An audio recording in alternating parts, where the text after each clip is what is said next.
क्या आपने कभी सोचा है कि जिस वृंदावन की गलियों में हमें केवल धूल और पत्थर दिखते हैं, वहीं महापुरुषों को भगवान की रासलीला के दर्शन कैसे होते हैं? आखिर क्या है वह रहस्यमय चश्मा जो अदृश्य को भी दृश्य बना देता है?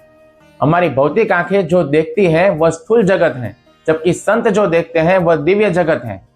प्रेमांजन छोरित भक्ति विलोचनयन, ब्रह्म संहिता का यह प्रसिद्ध श्लोक इस बात का रहस्य खोलता है कि संतों के पास कोई जादुई चश्मा नहीं होता, बल्कि उनके पास प्रेम का अंजन होता है।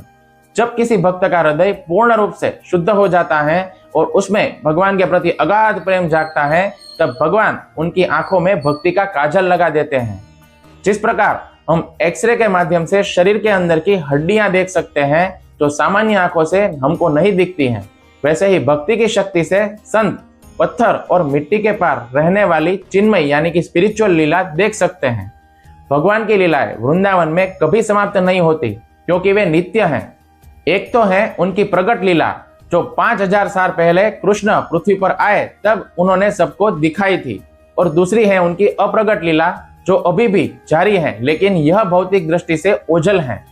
संत अपनी शुद्ध चेतना द्वारा इस अप्रगट लीला के क्षेत्र में प्रवेश कर सकते हैं।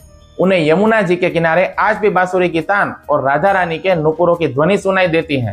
विचार कीजिए कि अभी आपके कमरे में अनेक प्रकार के रेडियो स्टेशनों और टीवी चैनलों की तरंगे यानी कि फ्रीक्वेंसीज मौजूद हैं। क्या आप उन्हें देख सकते हैं? नहीं। लेकिन यदि आपके पास एक ट्यूनर यानी कि रेडियो हो और आप उसे एक निश्चित फ्रीक्वेंसी के ऊपर सेट करें तो आवाज जरूर सुनाई देने लगेगी। वृंदावन की लीलाएं भी एक हाई फ्रीक्वेंसी पर चल रही है। संत अपने नाम जप और साधना के द्वारा अपने मन को उस दिव्य फ्रीक्वेंसी के ऊपर ट्यून करते हैं, इसीलिए उन्हें उन लीलाओं के दर्शन और अनुभव होने लगते हैं। वृंदावन केवल एक जमीन का टुकड़ा नहीं है, बल्कि वह साक्षात भगवान का ही स्वरूप है।